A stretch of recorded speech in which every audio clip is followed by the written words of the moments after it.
Steps for processing dried tomatoes. First step is to choose fresh farm ripe tomatoes, and the tomatoes are then washed in clean water. Slice the tomatoes depending on the size or the use. Then pretreatment is done, for example blanching in sodium metabisulfate or calcium chloride. The tomatoes are then laid out on drying trays. Here you can use various solar drying mechanical options. And finally, packaging and labeling.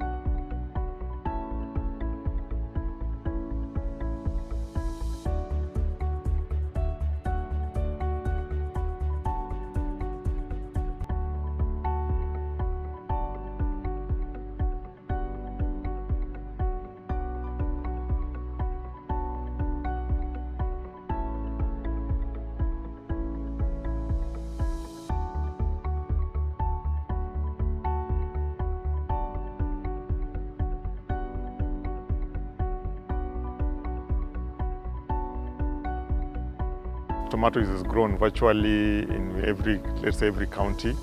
But when it comes to the most dominant counties, for instance, Kajiado, and then we have Kirinyaga, Bungoma, these are currently the areas whereby there is so much tomato production. Post-harvest losses can range between 30 to even 50%. And you find that 3 weeks ago, there was so much news in the media that in Laikipia, the tomatoes were being given to cows simply because there was no market.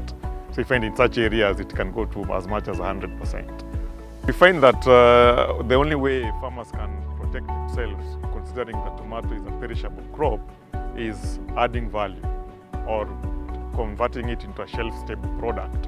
And we find that now drying of tomatoes is an alternative that is really gaining prominence within the country. And of course, there is quite a number of farmer groups that are doing it. So the issue is to encourage more farmers to involve themselves in tomato drying. Many people don't realize that actually most of the pizza industry, the tomatoes used in pizza is dried tomatoes. So you find that that is really one of the main actually outlets for dried tomato products. Of course, most of them import the dried tomatoes, but you find that there's quite a big opportunity for us to dry tomatoes locally. Of course, there's also some communities that really have the traditionally used dried tomatoes, like the coastal communities. So they are really sensitized using of dried tomatoes. We reconstitute tomatoes, especially the dried tomatoes, in warm water. So we just put it in some warm water for 30 minutes.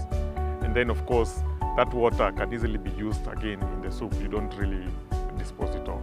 We find that there are various ways whereby dried tomatoes is preserved. So it can just preserve the way it is, whereby it can last for about 1 year. But then you find that there's also preservation methods whereby it is used in oil, especially olive oil with some spices. So when it is in that form, it can even stay longer for another maybe 2 years.